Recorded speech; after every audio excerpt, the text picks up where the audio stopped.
का इकट्ठा होता रहता है। कुछ लोग सोचते हैं कि उनसे बुरे कर्म बन गए तो उनकी सोच यह होती है कि वह आत्महत्या करके इस जीवन को खत्म कर लेंगे तो उन्हें इस दुख से मुक्ति मिल जाएगी। लेकिन ऐसे सोच रखने वाले लोग अज्ञानी होते हैं। वह यह नहीं जानते कि चाहे कुछ भी कर लो लेकिन कर्मों का फल तो भुगतना ही पड़ता है। आज की इस कहानी में जानेंगे कि मनुष्य को पूर्व जन्म का भी कर्ज चुकाना पड़ता है। नमस्कार दोस्तों, एक समय की बात है। गांव से कुछ दूर एक जंगल में एक महात्मा का आश्रम था। वह बहुत ज्ञानी थे। उनसे लोग दूर दूर से ज्ञान प्राप्त करने आते थे। एक दिन वह महात्मा उपदेश दे रहे थे। तभी उनके एक शिष्य ने पूछा, गुरुदेव, मैं यह जानना चाहता हूं, मनुष्यों को पूर्व जन्म का कर्ज भी चुकाना पड़ता है और मृत्यु के बाद मनुष्य की आत्मा अपने साथ वह कौन कौन सी चीजें हैं जो साथ लेकर जाती है तथा उन सभी का प्रभाव मनुष्य की मृत्यु के बाद किस तरह से रहता है। महात्मा ने कहा, भंते, आज आपने जो प्रश्न किए हैं वह समस्त मानव जाति के कल्याण हेतु अत्यंत महत्वपूर्ण है। यह सत्य है कि मनुष्य को अपने पूर्व जन्म का कर्ज अवश्य ही चुकाना पड़ता है और मृत्यु के बाद भी कुछ ऐसी चीजें हैं जो आत्मा के साथ में ही रहती है और उनका प्रभाव मनुष्य के दूसरे जन्म पर भी पड़ता है। तब शिष्य ने पूछा, गुरुदेव, वह कौन सा कर्ज होता है जो अगले जन्म में भी चुकाना पड़ता है और वह कौन सी चीजें हैं जो अगले जन्म में भी प्रभाव डालती है। फिर महात्मा ने कहा, आज मैं आपको इसी विषय में एक कथा सुनाता हूं। आप इस कथा को ध्यान लगाकर पूरा सुनोगे तो आपको आपके सभी प्रश्नों के उत्तर अवश्य मिल जाएंगे। आगे महात्मा कहते हैं, एक समय की बात है। किसी नगर में संतोष नाम का एक ब्राह्मण रहता था और उसकी पत्नी का नाम शकुंतला था। वह अत्यंत गरीब घर में जन्मा था, लेकिन वह अत्यंत बुद्धिमान और मेहनती था।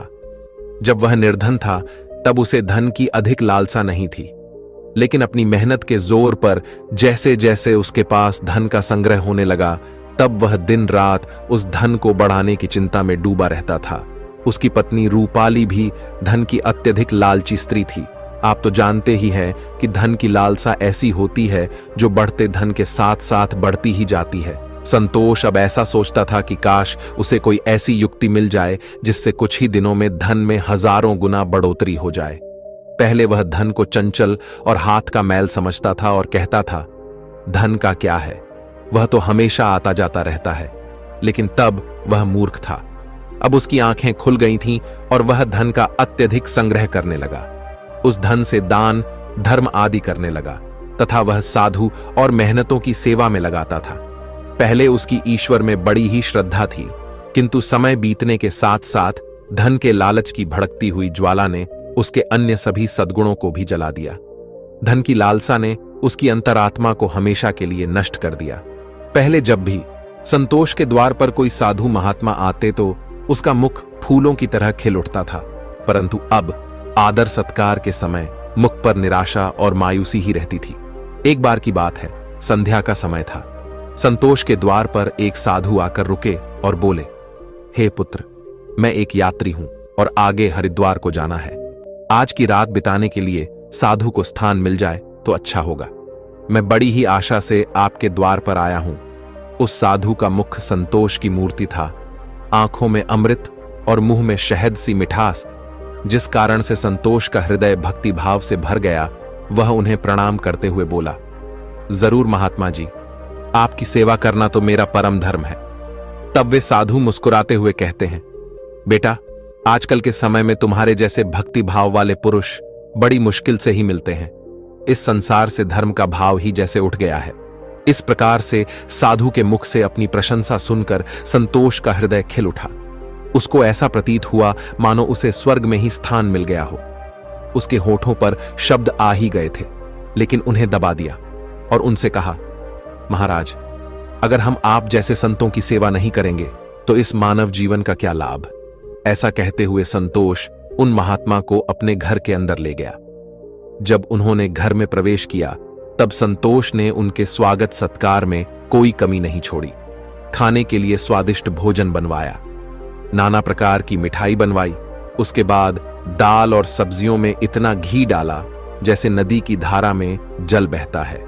भले ही संतोष उन महात्मा को इतने पौष्टिक आहार देने के पक्ष में नहीं था, लेकिन महात्मा की बातों में कुछ ऐसी शक्तियां थीं कि उसके वर्षों पुराने विचार चंद पलों में बदल गए, जैसे सूखी धरती पर एक दिन की बारिश से हरियाली छा जाती है।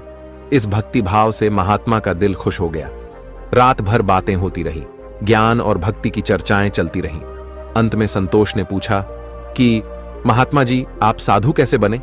साधु ने हंसकर उत्तर दिया, बेटा, बुढ़ापा आ गया है, अब क्या सारी उम्र गृहस्थी में ही फंसा रहूंगा। कुछ हरि भजन भी तो करना चाहिए।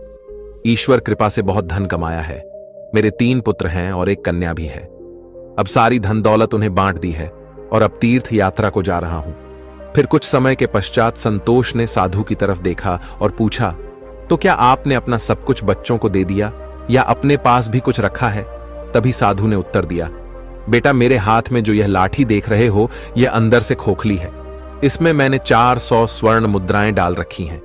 यात्रा में कभी कभी धन की आवश्यकता भी पड़ जाती है। यह कहते कहते साधु को नींद लग गई, लेकिन संतोष की आंखें जाग रही थीं। ये सारी बातें उसकी पत्नी रूपाली ने भी सुनी ली थीं। अब रात्रि का पहला पहर बीत गया था। वह बार बार महात्मा की लाठी को देख रहा था और मन ही मन कुछ सोच रहा था। अब उसके अंदर लोभ लालच की माया का संचार हुआ, किंतु उसकी अंतर आत्मा इस घृणित कार्य को करने से रोक रही थी। लेकिन वही मन की दुरात्मा स्वर्ण मुद्राएं पाने की जिद पर अड़ गई। कुछ समय तक इस संघर्ष में ही उसके मन का बुरा हाल हो चुका था कि तभी उसकी पत्नी उसके पास आकर बैठ जाती है और कहती है, स्वामी, आप किस गहरी चिंता में डूबे हैं? क्या आप भी वही कुटिल मंशा से सोच रहे हैं जो मैं सोच रही हूं? इस महात्मा ने तो अपनी खूब सेवा करवा ली है, अब इन्हें कुछ तो हर्जाना भरना पड़ेगा। तब संतोष कहता है, शकुंतला, मेरे मन में बड़ी ही दुविधा हो रही है। हमारा कर्तव्य है कि अतिथि की सेवा करें, किंतु अगर हम इनके धन को चुराते हैं तो पाप होगा। शायद हमें ऐसा नहीं करना चाहिए। तब उसकी पत्नी कहती है, अजी, आप कैसे फिजूल की बातें कर रहे हो? इस महात्मा की उम्र ढल चुकी है और क्या पता कब यह लुढ़क जाए। वैसे भी अब यह अनाथ हैं और अपना अंतिम समय बिताने के लिए हरिद्वार जा रहे हैं। आप अपने मन को मत रोको और इन स्वर्ण मुद्राओं को ले लो। मुझे लगता है ईश्वर भी यही चाहते हैं। इसी कारण से यह महात्मा यहां पधारे हैं और जो बात सबसे गुप्त रखनी चाहिए उसे ही आपको बता दी है। तब संतोष कहता है, ठीक है। अंततः लोभ ने धर्म को हरा दिया। संतोष ने लाठी उठाई, पर उसके हाथ पैर कांप रहे थे। उसकी अंतरात्मा ने एक बार फिर से बड़बड़ाना शुरू किया, लेकिन लोभ के दृढ़ हाथों ने उसे दबा दिया। तभी संतोष और शकुंतला ने लाठी खोली और उसमें से स्वर्ण मोहरों को निकाल लिया और उनकी जगह सामान्य लोहे के सिक्के भर दिए। अगले दिन सुबह महात्मा संतोष और उसकी पत्नी की विनम्रता पूर्वक आज्ञा लेकर स्नान आदि करके अपनी अगली यात्रा के लिए तैयार हो गए। किंतु अभी भी संतोष का दिल धड़क रहा था। उसे डर था कि कहीं साधु को शक ना हो जाए। इस ख्याल से उसका चेहरा पीला पड़ता जा रहा था, लेकिन महात्मा को इस बात की कोई खबर ही नहीं थी। वह तो हंसते हुए बातें कर रहे थे और रात की मेहमान नवाजी के लिए बार बार धन्यवाद दे रहे थे। अपितु जाते समय संतोष ने कहा, महात्मा जी, मेरे यहां संतान नहीं है। कृपया भगवान से प्रार्थना करें कि उनके जैसी ही हमारे यहां संतान हो जाए। वैसे तो हम पापी हैं, हमारी प्रार्थना ओए का कोई असर नहीं हो सकता, किंतु आप तो महात्मा हैं, भगवान आपकी बात जरूर सुनेंगे। तभी मंद मुस्कान के साथ महात्मा ने उत्तर दिया, सुनेंगे या नहीं यह तो वही जाने, लेकिन मैं तुम्हें आशीर्वाद देता हूं कि भगवान तुम्हें संतान दे। इतना कहकर वे महात्मा वहां से चले गए। अब जैसे संतोष के सिर से एक बड़ा बोझ हट गया था। उसे ऐसा लगा जैसे महात्मा के जाने के साथ ही उसके दिल से एक पत्थर हट गया हो। किंतु वे दोनों पति पत्नी इस चोरी के फल से नहीं बच सकते थे। यह बात संतोष का मन और मस्तिष्क भी अनुभव कर रहा था, परंतु वह इस चोरी के प्रकट होने से बहुत डरता था। चोरी का प्रकट होना प्रत्यक्ष था, किंतु उसका फल भविष्य के किसी पर्दे में चुपचाप छिपकर सही अवसर की प्रतीक्षा में था। मनुष्य वर्तमान समय के सामने भविष्य की परवाह नहीं करता है। वहीं दूसरी ओर जब वह महात्मा हरिद्वार पहुंचे तो उनका हृदय अत्यंत प्रसन्न हो गया। यहां साधु संतों को देखकर ऐसी प्रसन्नता हुई मानो उन्हें सभी देवताओं के साक्षात दर्शन हो गए हों। उनका मन ईश्वर भक्ति में लीन हो गया। फिर रात को महात्मा वहीं संतों के साथ आश्रम में सो गए। फिर अगले दिन स्नान करके उन्होंने उस मंदिर के मुख्य रसोइये को बुलाकर कहा, मैं यहां श्रद्धा हेतु आने वाले सभी यात्रियों के लिए अन्नदान करना चाहता हूं। यही एक इच्छा मेरी बाकी है। कृपया आप हमें बताएं कि सभी लोगों के भोजन, निवास और वस्त्र दान के लिए कितना खर्च हो सकता है। तभी उस व्यक्ति ने कुछ हिसाब करते हुए बताया कि महाराज, अन्नदान, निवास और वस्त्र दान और अन्य सभी प्रकार के कार्यों के लिए कुल 300 स्वर्ण मुद्राएं लग सकती हैं तथा 20-30 से कम अधिक लग सकती हैं। क्या आपके पास इतना ज्यादा और पर्याप्त धन है? महात्मा ने कहा, ठीक है, मैं इसका प्रबंध करता हूं। महात्मा ने कहा, आप बस कल के सभी कार्यक्रमों का आयोजन करो। कहकर वे गंगा स्नान के लिए चले गए। फिर अगले दिन उनके कहे अनुसार उस रसोइये ने पूरा आयोजन किया। हरिद्वार के परिसर में बड़ी ही धूमधाम और खुशी के साथ अन्नदान, वस्त्रदान, भजन आदि कार्यों को संपन्न किया। वहां मौजूद सभी लोग देखकर खुशी से कहने लगे, महात्मा स्वयं गरीब होकर कितने उदार हैं और जिनके पास धन की कोई कमी नहीं होती, वे व्यर्थ के दिखावे में लुटा देते हैं, परंतु धर्म की राह पर एक कौड़ी भी खर्च नहीं करते। यह एक नेक दिल मनुष्य है जिसने अपना धर्म समझा और धर्म के सामने धन का मोह नहीं देखा। अपनी प्रशंसा सुनकर महात्मा की खुशी का कोई ठिकाना न रहा। उनका हृदय आनंद से प्रसन्न हो रहा था, किंतु दूसरी ओर उसका भाग्य रो रहा था। जब संध्या हुई, महात्मा ने अपने कमरे का दरवाजा बंद किया और लाठी को खोलकर देखा तो लाठी के अंदर लोहे के सिक्कों को देखकर उसका हृदय कांप गया। उसे ऐसा प्रतीत हुआ मानो वह कोई भयानक स्वप्न देख रहे हों। उसे अपनी आंखों पर यकीन नहीं हो रहा था। वह चाहते थे कि यह स्वप्न जल्द से जल्द टूट जाए, पर यह कोई ऐसा स्वप्न नहीं था जिससे नींद खुल जाए। उसने बार बार अपनी आंख मलमल कर देखा, पर सिक्के वहीं थे, लोहे के। अब उस महात्मा को थोड़ी ही देर में रसोइये को हिसाब करके उनका धन लौटाना था। उसने सोचा, अब क्या होगा? अपमान की छवि उसकी आंखों के सामने खींच गई। वह कहने लगा, हे प्रभु, आप मुझे क्षमा करें। महात्मा कांपते हुए खड़े हो गए। उन्हें अपमान का ख्याल अपमान से भी ज्यादा डरावना लग रहा था। अब उनमें इसे सहन करने की शक्ति नहीं थी। वे कुछ देर तक सोते रहे और उन्होंने अचानक से दरवाजा बंद कर लिया और साथ ही उम्मीदों के द्वार भी बंद हो गए। महात्मा ने चारपाई की रस्सियों को निकाला और उन्हें छत से लटका दिया। अब मौत दरवाजे पर खड़ी थी कि तभी महात्मा की अंतरात्मा ने उपदेश दिया। दिमाग ने भी सलाह दी कि यह तुम क्या कर रहे हो? आत्महत्या सबसे बड़ा निंदनीय कर्म है, ऐसा मत करो। पर निराशा ने हर तरफ से हरा कर रख दिया। महात्मा का चेहरा मृत व्यक्ति की तरह सफेद पड़ गया था। तब उसने चारपाई पर खड़े होकर अपनी गर्दन में फंदा डाला और कांपते हुए पैरों से चारपाई को ठोकर मार दी। वह महात्मा फांसी पर झूल गए और उसकी मौत हो गई। जहां सुबह बहुत सुखपूर्वक और शांत थी, लेकिन किसे पता था कि शाम इतनी दुखद होगी। कुछ ही समय बाद यह घटना का चारों ओर फैल गई। यह सब देखकर उस रसोइये ने ही महात्मा का अंतिम संस्कार किया और फिर से भगवान का नाम लेकर अपने काम में लग गया। वो महात्मा तो मर गए, लेकिन उनका आशीर्वाद अभी भी जीवित था। 1 साल के भीतर ही वह चोर ब्राह्मण संतोष के घर में एक पुत्र का जन्म हुआ। इस अवसर पर संतोष ऐसे प्रसन्न था मानो सारे संसार का धन उसे मिल गया हो। अब तो अंधेरे घर में प्रकाश छा गया था। उसके पैर धरती पर ना पड़ते थे। उसने बालक का नामकरण संस्कार बड़ी ही धूमधाम से किया। इस उत्सव के अवसर पर एक नगर भोज दिया गया। उस दिन संतोष ने अपनी सारी जिंदगी की कंजूसी निकाल दी और धन को पानी की तरह बहाया और बालक का नाम संकेत रखा गया। संकेत बहुत ही सुशील और भगवान का उपासक बालक था। उसकी तीक्ष्ण बुद्धि देखकर आश्चर्य होता था। लोग कहते थे कि यह कुल का नाम बढ़ाएगा। संतोष यह सुनकर फूला न समा आता था। इसी प्रकार 5 वर्ष बीत गए। संकेत शिक्षा ग्रहण करने हेतु आश्रम में गया। वहां भी उसके गुणों का विकास होने लगा। वह हमेशा अपनी कक्षा में प्रथम आया करता था। संतोष यह देखकर ईश्वर को धन्यवाद करता था, लेकिन कभी कभी जब उसे उस महात्मा के साथ अपने दुर्व्यवहार की याद आती तो उसके दिल में चुभन होती और उसकी आत्मा पर एक अनजाना सा डर छा जाता था। उसे बार बार अपने ऊपर गुस्सा आता था। वह अक्सर मन ही मन दुखी होते रहता। और मन ही मन कहता कि मेरी बुद्धि कैसी खोटी थी, मैंने ऐसी मूर्खता क्यों की। लेकिन बीता हुआ समय उसके हाथ में नहीं आ सकता था। उसने स्वर्ण की 400 मोहरों को एक लाल वस्त्र में बांधकर संदूक में रख दिया और यह निश्चय किया कि वह उस महात्मा को वापस दे देगा। फिर उसने महात्मा की खोज शुरू कर दी। कई लोगों को भेजा, लेकिन वह उस महात्मा तक नहीं पहुंच सका। इतना समय बीत गया कि अब संतोष उस घटना को भूल गया, परंतु स्वर्ण मुद्राएं अभी भी एक लाल वस्त्र में लिपटी हुई उसी संदूक में पड़ी थी। समय गुजरता गया और संकेत अब 21 वर्ष का हो गया था। साथ ही उसे एक बीमारी ने जकड़ रखा था और संकेत के इलाज में काफी धन का खर्च हो रहा था। फिर एक दिन अचानक संतोष अपनी पत्नी शकुंतला और बेटे संकेत के साथ हरिद्वार के लिए निकल पड़ा। वहां पहुंचकर वे एक आश्रम में ठहरे।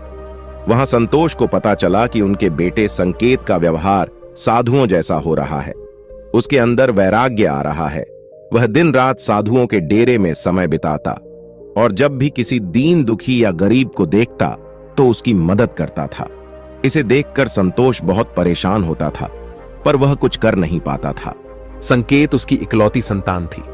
उसका मुख देखकर संतोष का क्रोध शांत हो जाता था। वह बहुत सोचता था, परंतु संकेत के इस स्वभाव का कारण उसे समझ में नहीं आता था। फिर दूसरे दिन संध्या के समय संतोष भजन कर अपने आश्रम की तरफ लौट रहा था कि रास्ते में एक बूढ़ा आदमी उसे रोता हुआ मिला। तब संकेत ने आश्चर्य से पूछा, भाई रोते क्यों हो? तब वह बूढ़ा आदमी कहने लगा, बेटा क्या कहूं, कहते हुए लज्जा आती है। अगर तुम जानना ही चाहते हो तो सुनो। मैं गंगा जी में डूबकर अपना जीवन समाप्त करने जा रहा हूं, क्योंकि मुझे व्यापार में घाटा हुआ है और मेरे सिर पर बहुत सारा कर्ज है। संकेत कहता है, पर यह तो छोटी सी बात है। उस बूढ़े व्यक्ति ने अजीबोगरीब नजरों से संकेत की ओर देखते हुए कहा, मुझे अपना कर्ज चुकाना है, नहीं तो मेरे पास आत्महत्या करने के अलावा कोई विकल्प ही नहीं है। तब संकेत कुछ देर तक चुप रहा। यह मौन उस दुर्भाग्यशाली बूढ़े व्यक्ति के लिए एक उम्मीद बन रहा था। उसके आंसू थम गए और फिर संकेत ने पूछा कि महाराज, आपको कितने धन की आवश्यकता है? कृपया आप हमें बताएं। दोस्तों, जब इंसान निराश हताश होता है तब उसे हर कदम पर उम्मीद नजर आती है।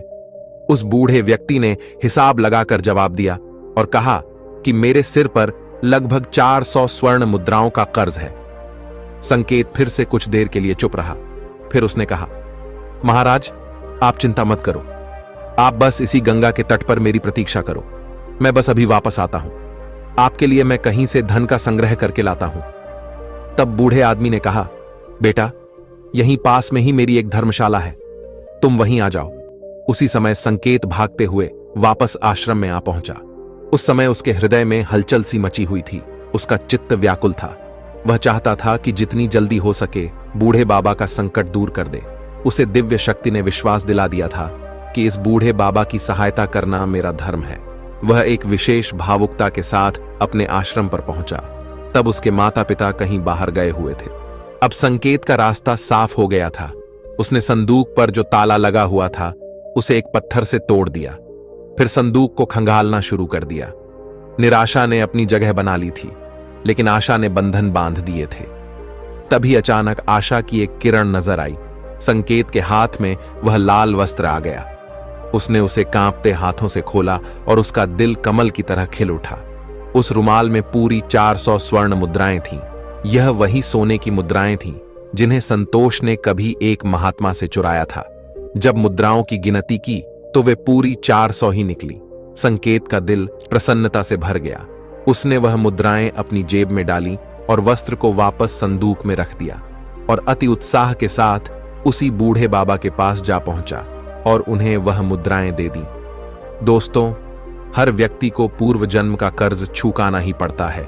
यह बूढ़े बाबा वही रसोइये हैं जिन्होंने उस महात्मा का अन्नदान और भंडारे का आयोजन किया था, किंतु उनके आत्महत्या करने के कारण इनके ही धन की हानि हुई थी। और संकेत वही महात्मा है जो संतोष के घर में जन्म लेकर अपना कर्जा चुकाकर मुक्त हुआ है।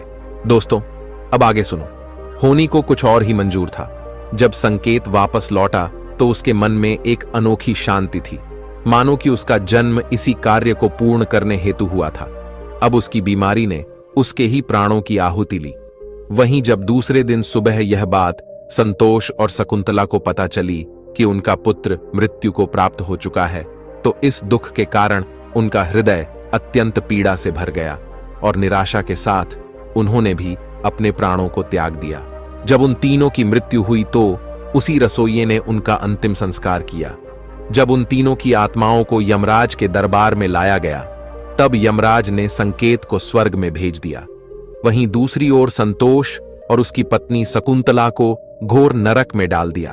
तत्पश्चात उन दोनों को ही अपाहिज बनाकर धरती लोक पर कुत्ते के रूप में जन्म देकर वापस भेज दिया। दोस्तों, जो भी मनुष्य अपने जीवन में कर्ज नहीं चुकाते हैं, उन्हें जन्म जन्मांतर तक कष्ट भोगने पड़ते हैं। इसीलिए मनुष्य को किसी भी प्रकार के एहसान और कर्ज को चुकता करना चाहिए। दोस्तों, महात्मा आगे कहते हैं, हे भंते, आपके दूसरे प्रश्न के अनुसार मृत्यु के पश्चात भी 5 ऐसी चीजें हैं जो शरीर का साथ नहीं छोड़ती हैं और मृत्यु के पश्चात भी उस आत्मा के साथ ही रह जाती। यानी मृत्यु के पश्चात जब आत्मा दूसरे शरीर में प्रवेश करती है तो यह चीजें आत्मा के साथ उस नए शरीर में प्रवेश कर जाती हैं। कामना वह पहली चीज है जो मनुष्य की मृत्यु के साथ ही रहती है और अगले जन्म में भी उसके साथ रह जाती है। दूसरी है कर्म। मनुष्य इस जीवन में पुण्य कर्म और अच्छे कर्म करता है तो अगले जन्म में भी उस मनुष्य को सुख, शांति और समृद्धि की प्राप्ति होती है। तीसरी है वासना। वासना भी कामना का ही एक प्रकार है। वासना एक ऐसी चीज मानी जाती है जिसका कोई भी अंत नहीं है। मृत्यु की चौखट पर आए हुए लोग भी वासना से मुक्त नहीं हो पाते हैं। इस सांसारिक सुख की चाहत और काम की इच्छा वासना कहलाती है। मन की शांति और ज्ञान ही एकमात्र वस्तु है जो वासना से मुक्ति दिलवा सकती है। चौथी है स्मृति या ज्ञान। बुद्धिमान मनुष्य हमेशा ही बुद्धिमान और विवेकशील रहते हैं, जिस कारण से उन्हें जल्दी मुक्ति की प्राप्ति होती है। और पांचवी बात है कर्ज। यह एक ऐसी चीज है जो मनुष्य के मरने के बाद भी उसका पीछा नहीं छोड़ती है। अगर किसी से कर्ज लिया है तो उसे मरने से पहले जरूर छू देना चाहिए। लिया गया कर्ज और दिया गया कर्ज जन्म जन्मांतर तक उस मनुष्य के साथ ही रहता है।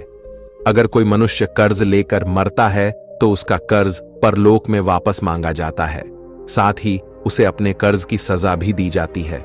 इतना ही नहीं, पुनर्जन्म में उस कर्ज के भरण के तौर पर उस मनुष्य के शरीर के किसी भी हिस्से को अपंग या अपाहिज बना दिया जाता है। अगले मिलने वाले जन्म में भी वो व्यक्ति सुख सुविधाओं से दूर रहता है और हमेशा अपने जीवन में असफल रह जाता है। तो दोस्तों, कैसी लगी आपको ये कहानी? आप हमें कमेंट सेक्शन में जरूर बताना। पूर्ण और ज्ञानवर्धक है। मेरा आपसे निवेदन है कि कहानी के अंत तक हमारे साथ में बने रहना। एक बार की बात है, गौतम बुद्ध जी अपने सभी शिष्यों को जीवन की गहराइयों के बारे में बता रहे थे। तभी उनके एक शिष्य ने उनसे पूछा, गुरुजी, मेरे मन में एक सवाल पैदा हो रहा है। महात्मा बुद्ध जी मुस्कुराए और उन्होंने शिष्य से कहा कि बेटा पूछो, तुम्हारे मन में कौन सा प्रश्न पैदा हो रहा है। फिर शिष्य ने कहा कि हे गुरुदेव, मैं जानना चाहता हूं कि मनुष्य गरीबी के कारण बहुत लाचार रहता है। मनुष्य को गरीबी के कारण अपने परिवार का पालन पोषण करने में भी बहुत परेशानी आती है। मनुष्य को अपनी गरीबी दूर करने का क्या कोई भी उपाय नहीं है? और क्या कारण है जिस वजह से कुछ मनुष्य हमेशा गरीब ही रहते हैं? तब महात्मा बुद्ध जी ने अपने शिष्य से कहा कि बेटा, आज तुमने सारे मनुष्य जाति के लिए बहुत ही अद्भुत सवाल किया है। इस सवाल का उत्तर मैं तुम्हें एक बहुत ही प्राचीन एवं अद्भुत कहानी से देता हूं। इस कहानी को ध्यान से अंत तक अवश्य सुनना। फिर महात्मा बुद्ध जी कहते हैं कि एक गांव में एक बहुत ही गरीब ब्राह्मण रहता था और उसके घर में एक विशाल पीपल का वृक्ष था। उस वृक्ष पर एक मोर मोरनी का जोड़ा रहता था। वह दोनों मोर और मोरनी बहुत ही बुद्धिमान थे और वह ब्राह्मण भी बड़ा ही सीधा साधा और सच्चा इंसान था। वह बेचारा गरीबी का जीवन जी रहा था और परिवार का पालन पोषण भी नहीं कर पाता था। लेकिन वह ब्राह्मण उन दोनों मोर और मोरनी का बहुत ख्याल रखता था। वह उनको खाने को भोजन देता और पीने के लिए पानी देता था। उस ब्राह्मण के दिल में जीव जंतुओं एवं पशु पक्षियों के लिए बहुत ही दया भावना थी। वह मोर और मोरनी भी उस ब्राह्मण के घर पर बहुत खुश थे। मोर को अपने लिए भोजन लेने कहीं जाना भी नहीं पड़ता था। क्योंकि ब्राह्मण उनके लिए भोजन उन घोंसले में ही दे दिया करता था। फिर एक दिन मोरनी मोर से कहती है कि यह ब्राह्मण मन का कितना अच्छा है और हमारी कितनी सेवा करता है, परंतु यह आवश्यकता से ज्यादा सीधा साधा है। यह अपने भोलेपन के कारण अपना आत्मविश्वास खो चुका है और यह अपने परिवार का पालन पोषण भी ठीक प्रकार से नहीं कर पाता है। मोर कहता है, हाँ प्रिय, गरीबी के कारण इसके जीवन में बहुत कष्ट है। तब मोरनी कहती है, पियाजी, संसार में यह 6 कष्ट बड़े ही दुखदाई होते हैं। पहला दुख है पत्नी का वियोग, दूसरा दुख है अपनों के द्वारा किया गया अपमान, और तीसरा दुख है कर्ज को ना चुका पाना। चौथा दुख है दुष्ट राजा की सेवा करना। पांचवा दुख है दुष्ट पुरुषों की संगत करना, और छठा दुख है गरीबी में जीवन का गुजारा करना। इन दुखों के कारण मनुष्य का शरीर बिना अग्नि के ही जलता रहता है। ब्राह्मण को अत्यंत चिंतित और लाचार लेकर एक दिन मोर और मोरनी ने आपस में विचार किया कि हमें ब्राह्मण की कुछ मदद करनी चाहिए। बेचारा ब्राह्मण हमारे लिए इतना कुछ करता है, सारे पक्षियों की इतनी सेवा करता है, इसके बदले में हमें इसके लिए कोई काम धंधे का इंतजाम करना चाहिए ताकि इसका और इसके परिवार का जीवन सुखी व्यतीत हो सके। रात भर सोचने के बाद अगले दिन मोर और मोरनी ब्राह्मण से कहते हैं, हे ब्राह्मण देवता, आप राजा के पास चले जाओ और राजा से कहना कि वह अपने यहाँ तुम्हें काम पर रख ले, और जिस समस्या को कोई नहीं सुलझा पाएगा उस समस्या को तुम सुलझा दोगे, और वेतन के रूप में राजा से रोज 100 स्वर्ण मुद्राएं मांग लेना। ब्राह्मण कहने लगा, हे पक्षियों, इतनी मुझ में काबिलियत कहाँ है जो मैं राजा की समस्या का समाधान कर पाऊं, लेकिन फिर भी तुम दोनों मुझे कहते हो तो मैं चला जाता हूं। मोर और मोरनी के कहने से वह गरीब ब्राह्मण राजा के दरबार में पहुंच गया, और जैसा जैसा दोनों पक्षियों ने उसे समझाया था, ब्राह्मण ने राजा से वैसा ही कह दिया, और हर रोज वेतन के रूप में 1 स्वर्ण मुद्राएं भी मांग ली। राजा कहने लगा, ब्राह्मण जानते हो, 100 स्वर्ण मुद्राएं हमारे यहां मंत्री को भी नहीं मिलती हैं, और तुम हमसे 100 स्वर्ण मुद्राएं पाना चाहते हो। ब्राह्मण ने सिर झुकाकर उत्तर दिया, हाँ महाराज, 100 स्वर्ण मुद्राएं से कम नहीं लूंगा। उधर मंत्री ने ब्राह्मण को देखा कि उसका रंग सांवला है, शरीर बहुत कमजोर है, मैले कुचले फटे पुराने वस्त्र हैं, सिर पर फटी हुई पगड़ी बंधी हुई है। उसका चेहरा बता रहा था कि वह ब्राह्मण बहुत ही गरीब है। फिर भी मंत्री को न जाने क्या सूझी। उसने राजा से कहा, महाराज, इसे आप 100 स्वर्ण मुद्राएं वेतन में रख लीजिए। यह ब्राह्मण गरीब तो है, पर जब 100 स्वर्ण मुद्राएं से कम में नहीं मान रहा है तो इसमें कोई ना कोई काबिलियत जरूर होगी। राजा बोला, मंत्री जी, यदि मैं इसे 100 स्वर्ण मुद्राएं देकर काम में रख लूंगा तो क्या दूसरों के साथ अन्याय नहीं होगा? हमारे पुराने दरबारी भी इतने रुपए नहीं पाते हैं। मंत्री ने कहा, महाराज ब्राह्मण, यदि 100 स्वर्ण मुद्राएं पाने की जिद कर रहा है तो जरूर कोई ना कोई विशेष बात तो इसमें होगी। आप इसके चेहरे को देखकर किसी निष्कर्ष पर मत पहुंचना। मंत्री के बार बार आग्रह करने पर राजा ने ब्राह्मण को अपने यहां पर रख लिया। फिर शाम को राजा ने उस ब्राह्मण को 100 स्वर्ण मुद्राएं दे दी। 100 स्वर्ण मुद्राएं लेकर वह ब्राह्मण अपने घर आया, और वह मुद्राएं उसने अपनी पत्नी के हाथ में थमा दी। उसकी पत्नी ने आज पहली बार इतना धन एक साथ देखा था। उसकी आंखें फटी की फटी रह गईं और कहने लगी, आप इतनी स्वर्ण मुद्राएं कहां से लाए हो? ब्राह्मण ने कहा, देखो, डरने की कोई आवश्यकता नहीं है। मैं यह मुद्राएं कहीं से चुरा कर नहीं लाया हूं। मैं इन दोनों मोर और मोरनी के कहने से आज राजा के दरबार में गया था और राजा से 100 स्वर्ण मुद्राएं वेतन रोज पाने वाला काम मांग लिया। फिर मंत्री जी की सिफारिश पर राजा ने मुझे काम पर रख लिया। लेकिन मैं यह सोचकर हैरान हूं कि राजा ने रख तो लिया, परंतु कभी कोई ऐसा काम आ गया तो मैं उसे हल कैसे करूंगा? तभी मोर ने हंसते हुए कहा, ब्राह्मण देवता घबराइए मत, देने वाला तो ईश्वर है। जब वह देता है तो छप्पर फाड़ कर देता है, जब उसने दिया है तो समाधान भी वही बताएगा। आज ब्राह्मण को उन दोनों मोर और मोरनी के फैसले पर बहुत खुशी हो रही थी। अब तो हर रोज ब्राह्मण को राजा के दरबार से 100 स्वर्ण मुद्राएं मिलने लगी। ब्राह्मण हर रोज मुद्राओं लाकर अपनी पत्नी को दे दिया करता था। ब्राह्मण की पत्नी ने पहले तो उन मुद्राओं से अपनी रोजमर्रा की जरूरत को पूरा किया और बचे हुए और मोरनी को दे दिया। और कहा कि इन मुद्राओं पर तुम्हारा भी अधिकार है। फिर उन स्वर्ण मुद्राओं को मोर और मोरनी परोपकार के कार्यों में लगाने लगे। वह उन मुद्राओं से गरीबों को खाना खिलाने लगे, जंगल में रहने वाले पशुओं के लिए पानी की व्यवस्था करते, और धीरे धीरे उन दोनों पति पत्नी ने ब्राह्मण की सहायता से एक पाठशाला खुलवा दी, ताकि गरीब लोगों के बच्चे जो पैसों की कमी के कारण पढ़ नहीं पाते वह भी पढ़ सके। अक्सर बहुत से गरीब बच्चों का भविष्य भी गरीबी के कारण सिमट कर रह जाता है। उनके अंदर की उठने वाली योग्यता को धन ना होने के कारण पंख नहीं मिल पाते, इसलिए योग्य होने पर भी वे लोग बस लाचार और बेबस बनकर रह जाते हैं। मोर और मोरनी ने उन रुपयों से नगर के हर एक गरीब और बेबस की सहायता की। उधर राजमहल में ब्राह्मण को देखकर दूसरे दरबारी उससे जलने लगे। वे हमेशा सोचते रहते थे कि मंत्री की मूर्खता के कारण यह ब्राह्मण रोज 100 स्वर्ण मुद्राएं ले जाता है, और राजा साहब ने अभी तक इससे कोई भी 100 स्वर्ण मुद्राओं वाला काम भी नहीं करवाया। फिर एक दिन ऐसा हुआ कि उस ब्राह्मण की परीक्षा का समय भी आ गया। राजा के दरबार में एक दूसरे देश के राजा का दूत आया और उसने कहा, महाराज, यदि आप हमारे 2 प्रश्नों का सही सही उत्तर देंगे तो हमारे राजा आपको हमारा आधा राज्य दे देंगे, नहीं तो आपको अपना आधा राज्य देना पड़ेगा, और यदि आपने उनके इस प्रस्ताव को ठुकराया तो वह आप पर आक्रमण कर देंगे। उस दूत की बात सुनकर राजा बड़ी चिंता में पड़ गया कि अगर दूसरे राजा की बात नहीं मानी तो व्यर्थ में ही रक्तपात होगा। फिर यह सोचकर राजा ने दूत से कहा कि तुम अपने राजा के दोनों प्रश्न हमें बताओ। इतना कहते ही दूत ने एक पालकी मंगवाई। उस पालकी में 3 मूर्तियां रखी हुई थीं। वह तीनों मूर्तियां संगमरमर के पत्थरों से बनी हुई थीं, और तीनों मूर्तियां देखने में बिल्कुल एक जैसी लगती थीं। दूत ने कहा, महाराज, हमारे महाराज का पहला प्रश्न है कि इन तीनों मूर्तियों में श्रेष्ठ मूर्ति कौन सी है। यह सुनकर राजा और समस्त दरबारी सोच में पड़ गए। यह मूर्तियां तो दिखने में एक जैसी ही हैं, फिर इनमें से कोई एक श्रेष्ठ सिद्ध कैसे हो सकेगी।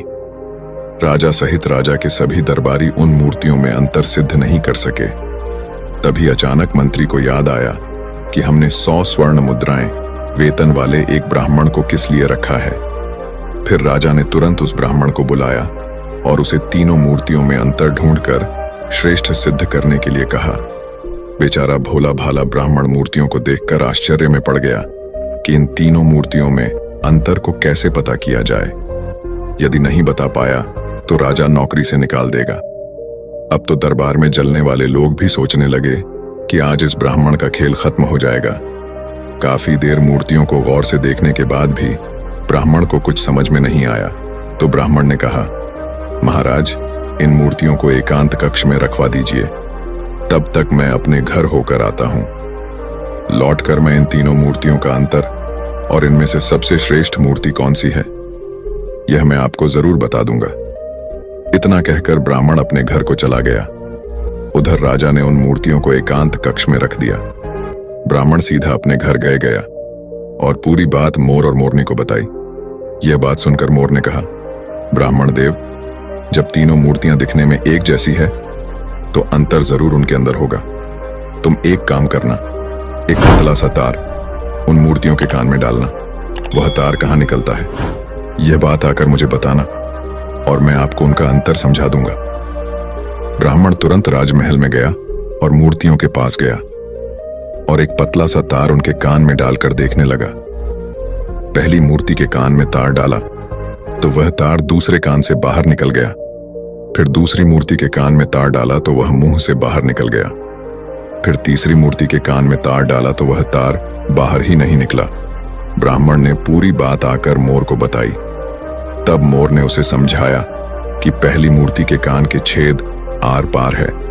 इसका अर्थ है कि वह किसी भी बात को एक कान से सुनती है और दूसरे कान से निकाल देती है। दूसरी मूर्ति किसी भी गुप्त बात को कान से सुनकर मुंह से निकाल देती है और तीसरी मूर्ति गुप्त बातों को कान से सुनकर और पेट में दबा के रखती है। यही तीसरी मूर्ति उन तीनों में से श्रेष्ठ है जो मनुष्य सबकी सुनकर उसे अपने अंदर रखता है, उसे किसी से कहता नहीं और समय आने पर उन बातों को प्रयोग में लाता है। वही मनुष्य बुद्धिमान माना जाता है। मोर ने जैसा बताया ब्राह्मण ने वैसा ही जाकर राजा को बता दिया और राजा ने फिर दूसरे देश की राजा को बताई। दूसरे देश का राजा इस उत्तर से बहुत संतुष्ट हुआ। ब्राह्मण के जवाब से सभी दरबारी भी बहुत प्रसन्न हुए और ब्राह्मण की जय जयकार करने लगे। तभी उस दूत ने दूसरा प्रश्न रखा कि ऐसा कौन सा व्यक्ति है जो एक मरे हुए व्यक्ति के कारण जीवित रहता है, और ऐसा व्यक्ति कौन है जो जीवित रहने वाले व्यक्ति के कारण ही जीवित रहता है। ब्राह्मण प्रश्न सुनकर फिर भागकर मोर और मोरनी के पास गया, और इस बार मोरनी ने बताया कि हे ब्राह्मण देवता, इसका उत्तर एक तो आप है, यानी ब्राह्मण है, और दूसरा व्यक्ति वैद्य है। जब व्यक्ति मर जाता है तो मरने वाले के अंतिम संस्कार से लेकर श्राद्ध कर्म तक के कार्य करके ही पंडित यानी ब्राह्मण दक्षिणा लेकर अपनी जीविका चलाता है, और दूसरा व्यक्ति यानी वैद्य, एक वैद्य मृत्यु की ओर जाने वाले बीमार लोगों को जीवित रखता है और उनसे कमाए हुए धन से अपना पेट भरता है। ब्राह्मण ने यही उत्तर जाकर राजा के सामने रख लिया। पूरे दरबार में ब्राह्मण की जय जयकार होने लगी। फिर शर्त के अनुसार राजा को आधा राज्य मिल गया। पूरे नगर में ब्राह्मण की इज्जत बढ़ गई। फिर एक दिन राजा ने सोचा कि ब्राह्मण प्रश्न सुनकर अपने घर क्यों जाता था।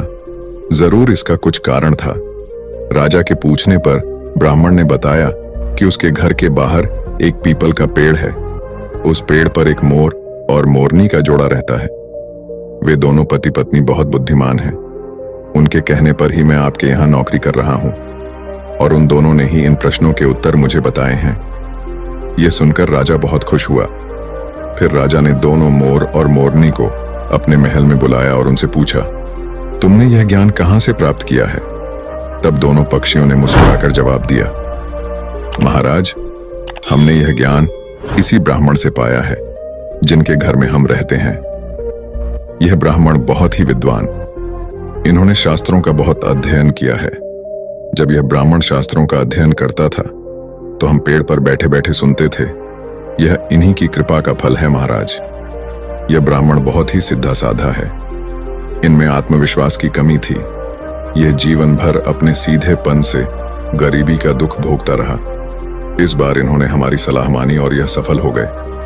राजा कहने लगा, हे पक्षियों, मुझे तुम पर बहुत गर्व है। तुमने एक लाचार ब्राह्मण का मान बढ़ाया है, साथ ही साथ तुमने इस राष्ट्र का नाम रोशन किया है। मांगो, तुम क्या मांगना चाहते हो?